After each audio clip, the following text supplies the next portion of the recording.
പ്രിയപ്പെട്ട കുട്ടികളെ, അപ്പോൾ chapter 2 world in the 20th century, ഈ ഒരു ചാപ്റ്ററാണ് സോഷ്യൽ സയൻസിൽ നിങ്ങൾക്ക് അടുത്തതായിട്ട് സ്റ്റാർട്ട് ചെയ്തേക്കുന്നത് അല്ലേ.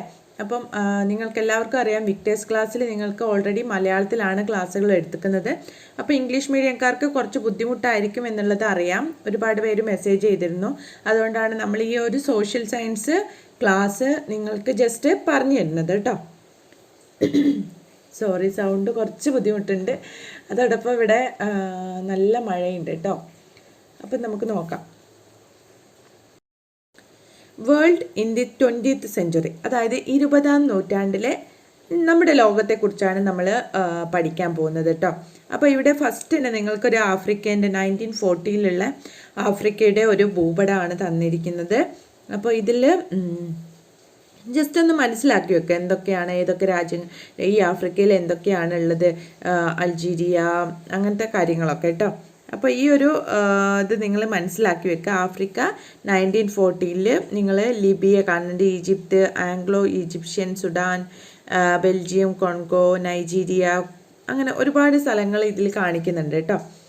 The map of the continent of Africa is given. Find out the specialty of the boundaries of African countries. You will see the most of the boundary lines are straight. Why do the African countries share straight border lines? The European who reached Africa in search of natural resources partitioned the continent at the beginning of the 20th century. On the basis of some agreement among the European countries, they divided the African nation amongst themselves by just drawing straight lines on the map. ഈ ഒരു മാപ്പിൽ നോക്കിയാൽ തന്നെ നിങ്ങൾക്കറിയാം, ഇവിടെ കുറേ അധികം straight lines ആയിട്ടാണ്, ഒരു സ്ട്രെയിറ്റ് ലൈൻ ആയിട്ടാണ് ഇവിടെയൊക്കെ വരച്ച് വെച്ചിരിക്കുന്നത്. നമ്മുടെ ഇന്ത്യയുടെ ഒക്കെ ഭൂപടം നോക്കിയാൽ നമ്മൾ എന്താണ്, കേരളം കഴിഞ്ഞിട്ട് കർണാടകയിലേക്കൊക്കെ പോകുമ്പോൾ ഒരു എന്താണ് ഇതേപോലെ ബോർഡർ നിങ്ങളിങ്ങനെ വെട്ടി വെച്ചതുപോലെ കാണത്തില്ല. അപ്പം എന്തുകൊണ്ടാണ് ഇങ്ങനെ അൾജീരിയൻ്റെയും ഇവിടെ ഈജിപ്തിൻ്റെയൊക്കെ ഭാഗം കണ്ടില്ലേ, ഒരുമാതിരി ഈ ത്രികോണം പോലെയൊക്കെ ലിബിയൻ്റെ അടുത്തൊക്കെ. അപ്പോൾ ഇതെന്തുകൊണ്ടാണെന്നാണ് ഇവർ ചോദിച്ചിരിക്കുന്നത്. അതിനുള്ള കാരണം ഇവർ തന്നെ പറഞ്ഞിട്ടുണ്ട്. എന്താണ്? The Europeans who reached Africa in search of natural resources തേടിയിട്ട് നമ്മുടെ ആഫ്രിക്കയിലെത്തിയ യൂറോപ്യൻസ് പാർട്ടീഷൻ ചെയ്തതാണ് അല്ലേ കോണ്ടിനെൻറ്റിനെ. At the beginning of the 20th century, 20th സെഞ്ച്വറിയിലാണ് ഇത് എന്ത് ചെയ്തിരിക്കുന്നത്, ഈ ഒരു ആഫ്രിക്കൻ കോണ്ടിനെൻറ്റിനെ ഇവർ എന്താണ് പാർട്ടീഷൻ ചെയ്തിരിക്കുന്നത്. On the basis of some agreements among the European കൺട്രീസുമായിട്ടുള്ള ചില അഗ്രിമെൻറ്റുകളുടെ അടിസ്ഥാനത്തിലാണ് അവരത് ഡിവൈഡ് ചെയ്തിരിക്കുന്നത്. അതുകൊണ്ടാണ് ഇതൊരു നേർരേഖയായിട്ട് നമുക്ക് കാണാൻ സാധിക്കുന്നത് കേട്ടോ. They divided the African nations amongst themselves by just drawing straight lines on the map. അപ്പോൾ അത് മനസ്സിലായല്ലോ. അടുത്തതായിട്ട്, why did the European nations partitioned Africa? എന്തുകൊണ്ടാണ് യൂറോപ്യൻ നേഷൻസ് നമ്മുടെ ഈ ഒരു ആഫ്രിക്കയെ പാർട്ടീഷൻ ചെയ്തത് എന്തിനു വേണ്ടിയിട്ടാണ്? This is a part of exploitation of resources by the European countries. Similar process occurred in other part of the world. മറ്റ് രാജ്യങ്ങളിലും നമ്മുടെ ഈ ഒരു ലോകത്തിലെ മറ്റ് രാജ്യങ്ങളിലും ഇതേപോലെ പാർട്ടീഷൻസ് നടന്നിട്ടുണ്ട്. ഇതെന്ന് പറയുന്നത് ജസ്റ്റ് വന്നിട്ട് യൂറോപ്യൻസ് ആഫ്രിക്കയിൽ വന്നിട്ട് ഇതിനെയൊക്കെ എന്താണ് അവരുടെ നാച്ചുറൽ റിസോഴ്സിനെയൊക്കെ എക്സ്പ്ലോയിറ്റ് ചെയ്യാൻ വേണ്ടിയിട്ടാണ് അവർ ഈ ഒരു യൂറോപ്യൻ കൺട്രീസ് വന്നിട്ട് നമ്മുടെ ഈ ഒരു ആഫ്രിക്കനെ വന്ന് എന്താണ് ജസ്റ്റ് നേർരേഖ പോലെയൊക്കെ മാപ്പിലൊക്കെ വരച്ചിട്ട് അവർ ഡിവിഷൻ നടത്തിയിരിക്കുന്നത്. ഇതേപോലെ തന്നെ രാജ്യങ്ങൾ മറ്റ് ഭൂഖണ്ഡങ്ങളിലും മറ്റ് വേൾഡിലൊക്കെ ഉള്ള ബാക്കി എല്ലാ രാജ്യങ്ങളിലും ഇതേപോലെയുള്ള ഡിവിഷൻസ് നടന്നിട്ടുണ്ട്. ഇനി നമ്മൾ അടുത്തതായിട്ട് പഠിക്കാൻ പോകുന്നത് ഫ്രം ക്യാപിറ്റലിസം ടു ഇമ്പീരിയലിസം. എന്താണ് ക്യാപിറ്റലിസം, എന്താണ് ഇമ്പീരിയലിസം എന്നൊക്കെ നമ്മൾ പഠിക്കണം. In the previous classes we have discussed the industrial revolution that began in the 18th century. അതായത് 18ാമത്തെ നൂറ്റാണ്ടിലെ 18th സെഞ്ച്വറിയിലാണ് ഇൻഡസ്ട്രിയൽ റിവല്യൂഷൻ നടന്നിരിക്കുന്നത്. ഇൻഡസ്ട്രിയൽ റിവല്യൂഷൻ നിങ്ങൾ ഓൾറെഡി പഠിച്ചിട്ടുണ്ട് ഫസ്റ്റ് ചാപ്റ്ററിൽ. അപ്പോൾ എന്താണ് ഇൻഡസ്ട്രിയൽ റിവല്യൂഷൻ എന്നുള്ളത് നിങ്ങൾ മനസ്സിലാക്കി വെക്കണം. അപ്പം എന്നാണത് നടന്നത്? 18th സെഞ്ച്വറിയിലാണ് നടന്നത്. It gradually spread from England to other countries of Europe. ആദ്യം തന്നെ ഇംഗ്ലണ്ടിലാണ് ഈ ഒരു ഇൻഡസ്ട്രിയൽ റിവല്യൂഷൻ നടന്നത്. പക്ഷേ അതെന്ത് ചെയ്തു, it gradually spread from England to other countries. അത് മറ്റ് രാജ്യങ്ങളിലേക്ക് അത് അങ്ങനെ സ്പ്രെഡ് ചെയ്യാൻ തുടങ്ങി. എന്ത്, ഈ ഒരു ഇൻഡസ്ട്രിയൽ റിവല്യൂഷൻ എന്ന് പറഞ്ഞിട്ടുള്ള ഒരു 18th സെഞ്ച്വറിയിൽ ഇംഗ്ലണ്ടിൽ നടന്ന ഒരു കാര്യം ഇങ്ങനെ ഗ്രാജുവലി ക്രമേണയായിട്ട് മറ്റ് യൂറോപ്യൻ കൺട്രീസിലേക്കും അത് പകർന്നു വന്നു. Capitalist invested in factories and production was increased. ഓരോ ക്യാപിറ്റലിസ്റ്റുകളും എന്താണ് ഇൻവെസ്റ്റ് ചെയ്തു, ഫാക്ടറികളിലൊക്കെ ഇൻവെസ്റ്റ് ചെയ്യാൻ തുടങ്ങി. അങ്ങനെ ഫാക്ടറികളിലൊക്കെ ഇൻവെസ്റ്റ് ചെയ്യാൻ തുടങ്ങിയപ്പോൾ അവരുടെ പ്രൊഡക്ഷൻ കൂടി വന്നു അല്ലേ. നമ്മളിപ്പം ഒരു കമ്പനി തുടങ്ങുകയാണെങ്കിൽ ആ കമ്പനിയിലേക്ക് ഒരുപാട് പേരുടെ ഇൻവെസ്റ്റ്മെൻറ്റുകൾ വാങ്ങും, ഷെയർ ആയിട്ടൊക്കെ നമ്മൾ വാങ്ങിയിട്ട് ആ ഒരു കമ്പനി വളരുന്നതിനനുസരിച്ച് അവർക്ക് ഷെയർ മാർക്കറ്റിൽ നിന്നോ അല്ലെങ്കിൽ ഈ ഒരു കമ്പനി ഷെയറിൽ നിന്നൊക്കെ കൂടുതൽ പണം കിട്ടാൻ തുടങ്ങും. അതേപോലെ തന്നെ ഈ ക്യാപിറ്റലിസ്റ്റുകൾ എന്താണ് ചെയ്തിരിക്കുന്നത്, capitalist invested in factories and production was increased. ഇത്തരത്തിൽ ക്യാപിറ്റലിസ്റ്റുകൾ ഫാക്ടറികളിൽ ഇൻവെസ്റ്റ് ചെയ്യാൻ തുടങ്ങി. അങ്ങനെ അവിടെ എന്തുണ്ടായി, പ്രൊഡക്ഷൻ ഇൻക്രീസ് ചെയ്യാൻ തുടങ്ങി. This increased their profit. ഇത് സ്വാഭാവികമായിട്ടും ഒരു കമ്പനി തുടങ്ങി അതിൽ അല്ലെങ്കിൽ ഫാക്ടറിയിൽ പ്രൊഡക്ഷൻ കൂടിയാൽ അവിടെ എന്താവും, അവർക്ക് കിട്ടുന്ന ബെനിഫിറ്റ്സ് അല്ലേ അല്ലെങ്കിൽ പ്രോഫിറ്റ്, പണം കൂടുതലായി കിട്ടാനും തുടങ്ങി. The economic system in which production and distribution are controlled by the capitalist with the aim to increase profit is known as capitalism. അപ്പോൾ ഇവിടെ നിങ്ങൾ എന്താണ് പ്രധാനമായിട്ട് ഈ ഒരു പോയിന്റിൽ ഈ ഒരു ഫ്രം ക്യാപിറ്റലിസം ടു ഇമ്പീരിയലിസം എന്ന് പറയുന്നതിൽ നിങ്ങൾ ആദ്യം തന്നെ പഠിക്കേണ്ടത് എന്താണ് ക്യാപിറ്റലിസം എന്നുള്ളതാണ്. അപ്പോൾ ക്യാപിറ്റലിസ്റ്റുകൾ എന്ന് പറഞ്ഞാൽ ആരാണ്, അവരാണ് ആദ്യമായിട്ട് എന്ത് ചെയ്യുന്നത്, ഫാക്ടറികളിലൊക്കെ ഇൻവെസ്റ്റ്മെൻറ്റ് നടത്തിയിട്ട് പ്രൊഡക്ഷൻ കൂട്ടുന്നത്. Production was increased and this increase their profit. ഇത് അവരുടെ പണവും കൂട്ടി കൊണ്ടുവന്നു. അപ്പോൾ എന്താണ് ക്യാപിറ്റലിസം എന്ന് പറഞ്ഞാൽ, ദി എക്കണോമിക് സിസ്റ്റം. ക്യാപിറ്റലിസം എന്ന് പറഞ്ഞാൽ ഒരു എക്കണോമിക് സിസ്റ്റമാണ്. ആ സിസ്റ്റത്തിൽ എന്താണ് പ്രത്യേകത, ഈ ഒരു എക്കണോമിക് സിസ്റ്റത്തിൻ്റെ പ്രത്യേകത എന്താണെന്നുള്ളതാണ് അടുത്തതായിട്ട് പറയുന്നത്. In which production and distribution are controlled by the capitalist. ഇവിടെ എന്താണ്, പ്രൊഡക്ഷനും ഈ ഒരു ഡിസ്ട്രിബ്യൂഷനും കൺട്രോൾ ചെയ്യുന്നത് ക്യാപിറ്റലിസ്റ്റുകൾ തന്നെയാണ്. അവർ തന്നെയാണ് കാശ് കൊടുക്കുന്നത്, അവർ തന്നെയാണ് പ്രൊഡക്ഷൻ നടത്തുന്നത്, അവർ തന്നെയാണ് എന്ത് ചെയ്യുന്നത്, ഡിസ്ട്രിബ്യൂട്ട് ചെയ്യുന്നതും അവർ തന്നെയാണ്.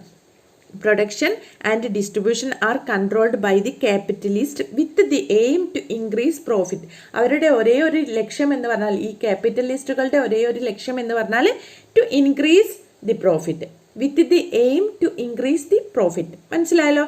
അപ്പോൾ ഈ ഒരു ഇതിൽ പ്രധാനമായിട്ട് നിങ്ങൾ പഠിക്കേണ്ടത് എന്താണ് ക്യാപിറ്റലിസ്റ്റുകൾ എന്ന് പറഞ്ഞാൽ, അവരുടെ പ്രവർത്തനം എന്താണ് ഈ ക്യാപിറ്റലിസം എന്ന് പറഞ്ഞാൽ. ഈ രണ്ടും ഈ ഒരു പാരഗ്രാഫിൽ നിന്ന് നിങ്ങൾക്ക് മനസ്സിലായി എന്ന് കരുതുന്നു. ഒന്നുകൂടെ ഞാൻ പറയാം. ക്യാപിറ്റലിസ്റ്റുകൾ എന്ന് പറഞ്ഞാൽ ആരാണ്, capitalist invested the factories and production was increase, this increased their profit. Okay, അപ്പം പ്രോഫിറ്റ് ഇൻക്രീസ് ചെയ്യുന്നതിന് വേണ്ടിയിട്ട് ക്യാപിറ്റലിസ്റ്റുകൾ എന്ത് ചെയ്തു, ഫാക്ടറികളിൽ ഇൻവെസ്റ്റ് ചെയ്തിട്ട് അവിടെയുള്ള പ്രൊഡക്ഷൻ കൂട്ടിക്കൊണ്ടുവന്നു. എന്നിട്ട് എന്ത് ചെയ്തു, വെറുതെ കൂട്ടിക്കൊണ്ടുവന്നാണോ, അല്ല, അവിടെ ഇൻക്രീസ് ദിയർ പ്രോഫിറ്റ്, അവരുടെ വരുമാനം കൂട്ടി കൊണ്ടുവരികയും ചെയ്തു. ഇതിനെയാണ് ക്യാപിറ്റലിസ്റ്റുകൾ എന്ന് പറയുന്നത്. ഈ ക്യാപിറ്റലിസ്റ്റുകൾ നിയന്ത്രിക്കുന്ന ഒരു എക്കണോമിക് സിസ്റ്റത്തിനെയാണ് നമ്മൾ ക്യാപിറ്റലിസം എന്ന് പറയുന്നത്. ഈ എക്കണോമിക് സിസ്റ്റത്തിൻ്റെ പ്രത്യേകത എന്താണ്, in which production and distribution are controlled by the capitalist. ഇവിടെ പ്രൊഡക്ഷനും അതേപോലെ തന്നെ ഡിസ്ട്രിബ്യൂഷനും ഒക്കെ കൺട്രോൾ ചെയ്യുന്നത് ആരാണ്, ക്യാപിറ്റലിസ്റ്റുകളാണ്. എന്ത് ലക്ഷ്യത്തിലാണ്, with the aim to increase profit increase ചെയ്യുക എന്നുള്ള ലക്ഷ്യം കൊണ്ടാണ് അവർ ഈ ഒരു ക്യാപിറ്റലിസ്റ്റുകൾ ഈ ക്യാപിറ്റലിസം എന്ന് പറയുന്ന ഒരു എക്കണോമിക് സിസ്റ്റം അവർ തുടർന്നു കൊണ്ടുപോകുന്നത്. മനസ്സിലായല്ലോ. The advent of large scale industries enhanced capital investment. ഈ ക്യാപിറ്റൽ ഇൻവെസ്റ്റ്മെൻറ്റ് ഇൻക്രീസ് ചെയ്യാൻ അല്ലെങ്കിൽ എൻഹാൻസ് ചെയ്യാൻ കൂട്ടിക്കൊണ്ടുവരാൻ എന്താണ് സഹായിച്ചത്, the advent of large scale industries. അതായത് അന്നത്തെ കാലത്ത് ഒരുപാട് ലാർജ് സ്കെയിൽ ആയിട്ടുള്ള ഇൻഡസ്ട്രീസ്, ഒരുപാട് വലിയ വലിയ വസ്തുക്കളൊക്കെ നിർമ്മിക്കുന്ന പ്രൊഡ്യൂസ് ചെയ്യുന്ന ഇൻഡസ്ട്രീസ് അഡ്വെന്റ് ചെയ്തു വന്നു, അതായത് കൂടുതലായിട്ട് ഉയർന്നു വന്നു കേട്ടോ. അഡ്വാൻറ്റേജ് അല്ലെങ്കിൽ ഈ ഒരു ലാർജ് സ്കെയിൽ ഇൻഡസ്ട്രീസുകൾ ആണ് എൻഹാൻസ് ചെയ്തിരിക്കുന്നത്. എന്ത്, ക്യാപിറ്റൽ ഇൻവെസ്റ്റ്മെൻറ്റ് എൻഹാൻസ് ചെയ്യാൻ ഈ ഒരു ലാർജ് സ്കെയിൽ ഇൻഡസ്ട്രീസിനെ കൊണ്ട് സാധിച്ചു എന്നാണ് ഇവർ പറയുന്നത്.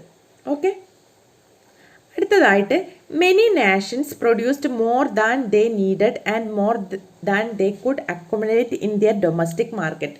നിങ്ങൾക്ക് എല്ലാവർക്കും അറിയാം, ഒരു രാജ്യത്ത് അല്ലെങ്കിൽ ഏതെങ്കിലും ഒരു സ്ഥലത്തായിക്കോട്ടെ, അവിടെ ഒരു ഫാക്ടറി ഉണ്ടാക്കിയിട്ടുണ്ടെങ്കിൽ ആ ഫാക്ടറിയിലുള്ള പ്രൊഡക്ഷൻ നടത്തുന്ന കാര്യങ്ങൾ അവരുടെ ആ ഒരു രാജ്യത്ത് തന്നെ അല്ലെങ്കിൽ ആ ഒരു പ്രദേശത്ത് തന്നെ വിറ്റഴിക്കുന്നത്ര മാത്രമേ അവർ നിർമ്മിക്കുകയുള്ളൂ.